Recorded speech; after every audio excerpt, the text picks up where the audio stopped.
Chers amis, bonjour. Durant les semaines qui relient la fête de Pessah à celle de Shavuot, nous récitons chaque Shabbat un chapitre des Pirkei Avot au Maxime de nos pères, qui contiennent des paroles de sagesse et des enseignements des auteurs de la Mishnah, qu'on appelle des Tanaïm. Ces enseignements n'ont pas été conçus par nos sages eux-mêmes, ils les ont appris de leur maître, eux-mêmes de leur maître, remontant jusqu'à Moshe Rabbeinu, Moïse, qui reçut la Torah avec tous les enseignements de la loi orale sur le mont Sinaï. C'est ainsi que débute la première Mishnah.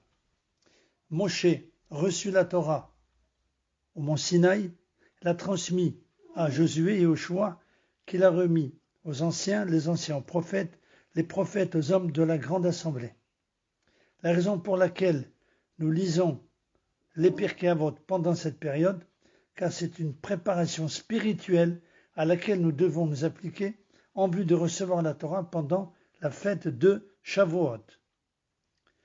Il est à noter que chaque chapitre commence par une Mishnah du traité Sanhédrin. Tout le peuple d'Israël a une part dans le monde futur, ainsi qu'il est dit, et tous au sein de ton peuple sont des justes. Ils auront pour toujours la terre en héritage, la branche de l'arbre que j'ai planté, le travail de mes mains, afin que je puisse en éprouver de la fierté.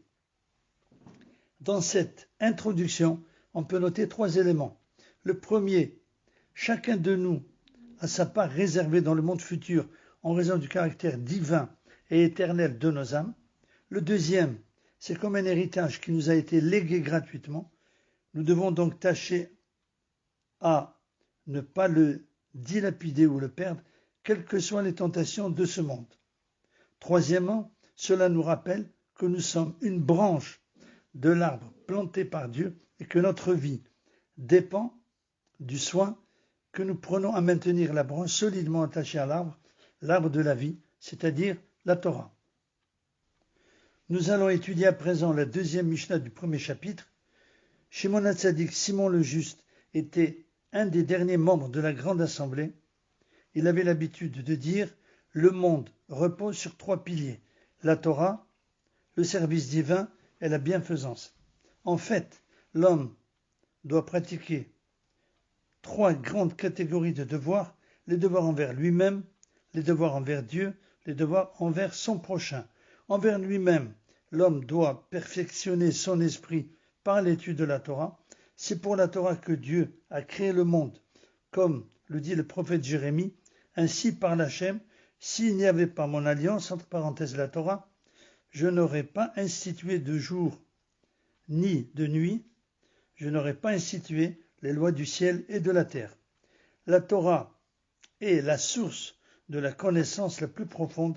Elle permet de pénétrer dans les mystères de la création. La deuxième catégorie des devoirs concerne ce que nous avons envers Dieu. Ils sont tous contenus dans ce qu'on appelle le service divin.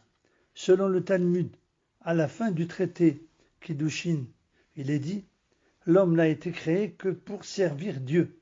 À l'époque du Temple, les sacrifices étaient l'expression du service divin.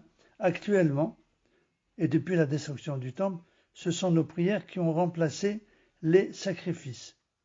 La troisième catégorie de nos devoirs comprend ceux envers nos prochains, la base de tout l'enseignement divin étant « Tu aimeras ton prochain comme toi-même ». Celui qui aime son prochain ne le vole pas, ne lui ment pas, ne le trompe pas et veille à ne lui causer aucun dommage. Le sage nous enseigne que Dieu n'a créé l'homme que pour le combler de bonté, comme le souligne le roi David dans les psaumes, l'univers est établi sur la bonté. Le Midrash nous enseigne que lors de la création du monde, Dieu prit conseil des anges, les anges de la paix et de la vérité déconseillèrent la création du monde, alors que l'ange de la bonté se présenta devant le trône divin et dit « Crée l'homme, Dieu, de toute bonté, car l'homme pratiquera la charité sur terre. » Ce soir débute Rosh Chodesh Iyar qui dure 2 jours, vendredi et Shabbat. Cette semaine, nous allons lire 2 sections de la Torah, Tazria et Metzora. On sortira le Shabbat 2 rouleaux de la Torah. Dans le premier, on lira les 2 sections. Dans le deuxième, on lira le passage relatif à Rosh Chodesh. Il ne me reste plus qu'à vous souhaiter Shabbat Shalom et Chodesh Tov ou Mevorach, un bon mois d'Iyar, et prions tous, comme à notre habitude, pour la guérison de tous les malades, l'avènement du Mashiach très bientôt de nos jours. Merci de votre écoute. À bientôt. Be'ezrat Hashem.